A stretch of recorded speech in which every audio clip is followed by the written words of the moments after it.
ఆచి చికెన్ మసాలా. తెలంగాణలో కాంగ్రెస్ బీజేపీ మధ్య సాగుతున్న చీకటి ఒప్పందం మరోసారి బట్టబయలైందని మాజీ మంత్రి హరీష్ రావు అన్నారు. కేంద్ర మంత్రి బండి సంజయ్ కొడుకుపై కేసు నమోదైతే ఇంతవరకు ఎందుకు యాక్షన్ తీసుకోలేదని ప్రశ్నించారు.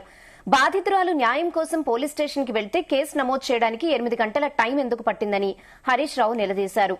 కేసు నమోదై 36 గంటలు గడుస్తున్నా నిందితులపై ఇంతవరకు ఎందుకు చర్యలు తీసుకోవడం లేదని మండిపడ్డారు. హోంమంత్రిగా ఉన్న ముఖ్యమంత్రి దీనిపై సమాధానం చెప్పాలన్నారు.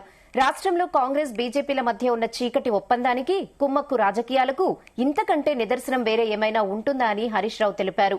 పోలీసులు వెంటనే నిష్పక్షపాతంగా విచారణ జరిపి బాధితురాలికి న్యాయం చేయాలని డిమాండ్ చేశారు.